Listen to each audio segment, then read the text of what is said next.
পশ্চিম এশিয়ার আকাশে এখন যেন যুদ্ধের আগুন জ্বলছে। প্রত্যেক দিন নতুন নতুন হামলা, পাল্টা হামলা, হুমকি আর কূটনৈতিক টানাপোড়েন, সবটা মিলিয়ে পরিস্থিতি এমন একটা জায়গায় পৌঁছেছে যেখানে একটি ভুল সিদ্ধান্ত গোটা বিশ্বকে বড় বিপদের মুখে ঠেলে দিতে পারে। আর এই উত্তপ্ত পরিস্থিতির কেন্দ্রবিন্দুতে রয়েছে ইরান, আর একদিকে আমেরিকা আর ইসরায়েল জোট। সম্প্রতি একটা বড় ঘটনা এই সংঘাতকে আরও জটিল করে তুলেছে। ইরানের রেভলিউশনারি গার্ডের গোয়েন্দা প্রধান মজিদ খাদেমি নিহত হয়েছেন আমেরিকা ইসরায়েলি হামলায়। এর পাশাপাশি ডোনাল্ড ট্রাম্পের একাধিক হুমকি, বিশেষ করে পাওয়ার প্ল্যান্ট ডে এবং ব্রিজ ডের মতো মন্তব্য পরিস্থিতিকে আরও উত্তপ্ত করে তুলেছে। এই বিশ্লেষণধর্মী প্রতিবেদনে আমরা আপনাদেরকে সহজ করে বোঝাবো বা বোঝানোর চেষ্টা করব এই যুদ্ধ কোথা থেকে শুরু হয়েছে, এখন ঠিক কোন পর্যায়ে দাঁড়িয়ে রয়েছে এবং ভবিষ্যৎ ঠিক কী। আসুন দেখাই। ইসরায়েলের দাবি তারা ইরানের গুরুত্বপূর্ণ রেজিম টার্গেটে আঘাত হেরেছে। সেই হামলাতে নিহত হন মজিদ খাদেমি। এই ঘটনা শুধুমাত্র একটি সামরিক সাফল্য নয়, বরং একটি বড় বার্তা। ইরানের যে উচ্চ পর্যায়ের নেতৃত্ব, এখন তারা সরাসরি টার্গেটে। যুদ্ধ এখন আর সীমান্তে তাই সীমাবদ্ধ নেই।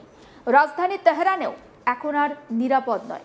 ইসরায়েলের প্রতিরক্ষা মন্ত্রী ইসরায়েল কাটজ তিনি স্পষ্ট ভাষায় বলছেন তারা একে একে ইরানের নেতৃত্বকে টার্গেট করবে। এই পরিস্থিতিতে ডোনাল্ড ট্রাম্পের বক্তব্য বিশেষভাবে তাৎপর্যপূর্ণ। তিনি সরাসরি হুমকি দিয়েছেন, যদি স্ট্রেট অফ হরমুজ খুলে না দেওয়া হয় তাহলে বিদ্যুৎ কেন্দ্র আর সেতুতে হামলা করা হবে। আর এই মন্তব্য যে শুধুমাত্র সামরিক হুমকি নয়, এটি অর্থনৈতিক এবং মানবিক বিপর্যয়েরও ইঙ্গিত দেয়। কারণ বিদ্যুৎ কেন্দ্র ধ্বংস মানে অন্ধকারে ডুবে যাওয়া, আর সেতু ধ্বংস মানে যোগাযোগ ব্যবস্থা ভেঙে পড়া। স্ট্রেট অফ হরমুজ পৃথিবীর সবচেয়ে গুরুত্বপূর্ণ সামুদ্রিক পথগুলোর একটি। বিশ্বের প্রায় 20% তেল এই পথ দিয়ে পরিবাহিত হয়। যদি এটি বন্ধ হয়ে যায়, তেলের দাম আকাশ ছোঁয়া হবে, বিশ্ব অর্থনীতি ধাক্কা খাবে, ভারত সহ অনেক দেশ বিপদে পড়বে। ইরান স্পষ্ট জানিয়েছে তারা চাপের কাছে নতি স্বীকার করবে না। ইরানের সংসদের স্পিকার মোহাম্মদ বাকের গালিবাফ ট্রাম্পের হুমকির জবাবে বলেছেন, এই ধরনের পদক্ষেপ দেশকে নরকে ঠেলে দেবে। এছাড়া ইরানের সামরিক নেতৃত্ব তারা সতর্ক করেছে, সাধারণ মানুষের ওপর হামলা হলে তার জবাব আরও ভয়ঙ্কর হবে। এই সংঘর্ষ এখন আর তাই শুধুমাত্র ইরান, ইসরায়েল বা আমেরিকার মধ্যে সীমাবদ্ধ নেই। বেইরুটে ইসরায়েলি হামলায় মৃত্যু হয়েছে একাধিক মানুষের, অন্যদিকে হিজবুল্লাহ পাল্টা আক্রমণ চালাচ্ছে, ফলে যুদ্ধের পরিধি বাড়ছে। এই উত্তপ্ত পরিস্থিতির মাঝে কিছু দেশ শান্তির ফেরানোর চেষ্টা চালাচ্ছে।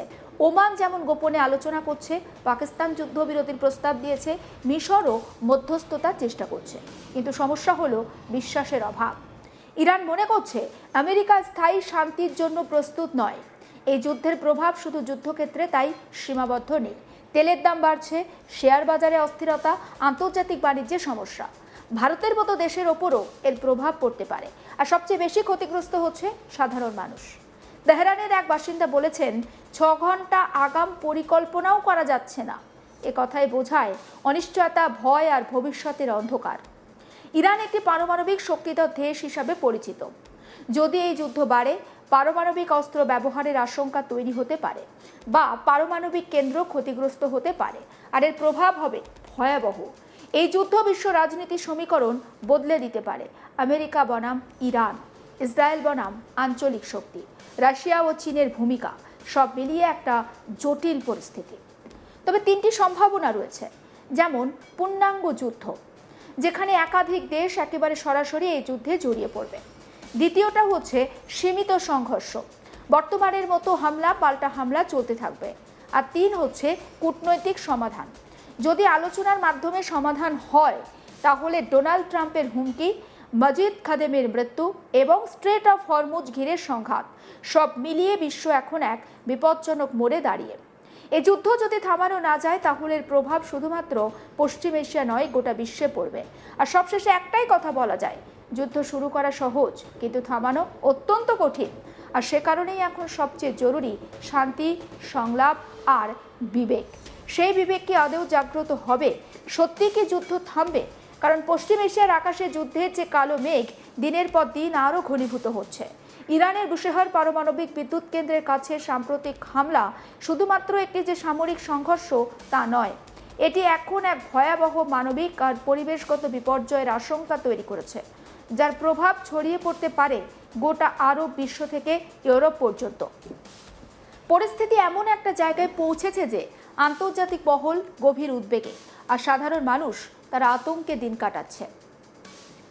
ঘটনার সূত্রপাত হয়েছিল শনিবার 4 এপ্রিল 2026। আমেরিকা এবং ইসরায়েল তারা যৌথ হামলা চালায় ইরানের দক্ষিণ উপকূলে অবস্থিত বুশেহর পারমাণবিক কেন্দ্রের নিকটবর্তী এলাকায়। ওই হামলায় অন্তত একজন নিরাপত্তারক্ষীর মৃত্যু হয়েছে এবং পরিস্থিতির গুরুত্ব বুঝে রাশিয়া, যারা ওই কেন্দ্রের নির্মাণ আর পরিচালনায় যুক্ত, তাদের 198 জন কর্মীকে তারা সরিয়ে নেওয়ার সিদ্ধান্ত নিয়েছে। এই ঘটনাকে কেন্দ্র করে ইরানের বিদেশমন্ত্রী আব্বাস আরাঘচি তীব্র সতর্কবার্তা দিয়েছেন। তার কথায়, যদি এই ধরনের হামলা চলতে থাকে তাহলে এর ফল যে তেজস্ক্রিয় বিকিরণে ছড়াবে তা শুধু ইরান নয়, বরং উপসাগরীয় দেশগুলোর রাজধানীতেও সবচেয়ে বেশি ক্ষতিগ্রস্ত করবে।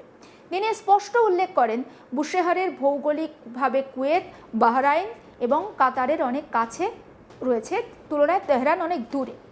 এক্স হ্যান্ডেলে একটি পোস্ট করেছেন আরাঘচি এবং তাতে তিনি লিখেছেন বেশ কিছু কথা।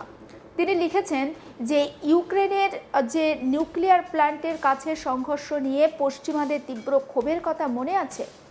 এখনো পর্যন্ত ইসরায়েল, আমেরিকা আমাদের বুশেহর কেন্দ্রকে 4 বার বোমার আঘাতে আহত করেছে। তেজস্ক্রিয় বিকিরণ হলে তা তেহরান নয়, বরং উপসাগরীয় যে সহযোগিতা পরিষদ, তার দেশগুলো রাজধানীর জীবন শেষ করে দেবে। আমাদের যে পেট্রোকেমিক্যাল স্থাপনাগুলো রয়েছে, হামলাও তাদের আসল উদ্দেশ্যের ইঙ্গিত দেয়। এবং সেই টুইট বা এক্স হ্যান্ডেলে যে পোস্ট, সেটা আপনারা দেখতে পাচ্ছেন। এই মন্তব্য শুধু একটি কূটনৈতিক প্রতিক্রিয়া নয়, এটি একটি বৈজ্ঞানিক বাস্তবতারও ইঙ্গিত, যা আন্তর্জাতিক মহলকে নতুন করে ভাবতে বাধ্য করছে। কারণ এই যে বুশেহর নিউক্লিয়ার পাওয়ার প্ল্যান্ট ইরানের একটি বিদ্যুৎ কেন্দ্র নয়, এটি একটি কৌশলগত অবকাঠামো। পারমাণবিক শক্তির মাধ্যমে বিদ্যুৎ উৎপাদনের পাশাপাশি এটি ইরানের প্রযুক্তিগত সক্ষমতার প্রতীক। তবে এই ধরনের স্থাপনা অত্যন্ত সংবেদনশীল। সামান্য ক্ষতি বড় বিপদের কারণ হতে পারে। এই কেন্দ্রটি পারস্য উপসাগরের একেবারে তীরে অবস্থিত, ফলে যদি কোনো তেজস্ক্রিয় লিক বা বিস্ফোরণ ঘটে তাহলে তা শুধুমাত্র যে স্থলভাগে নয়, সমুদ্রের জলের মাধ্যমেও দ্রুত ছড়িয়ে পড়তে পারে। আর এতে মৎস্য সম্পদ, পানীয় জল, সামুদ্রিক পরিবেশ ক্ষতিগ্রস্ত হবে। এই হামলার পর রাফায়েল গ্রোসি, যিনি ইন্টারন্যাশনাল অ্যাটমিক এজেন্সি এনার্জি এজেন্সির প্রধান, তিনি উদ্বেগ প্রকাশ করেছেন।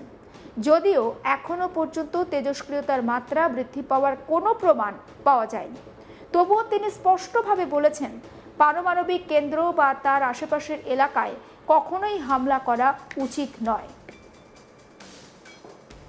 সমস্ত আপডেট পৌঁছে দেবো আপনাদের কাছে। অবশ্যই নজর রাখতে হবে আপনাকে, তার জন্য আজ তাক বাংলায় সাবস্ক্রাইব করতে ভুলবেন না।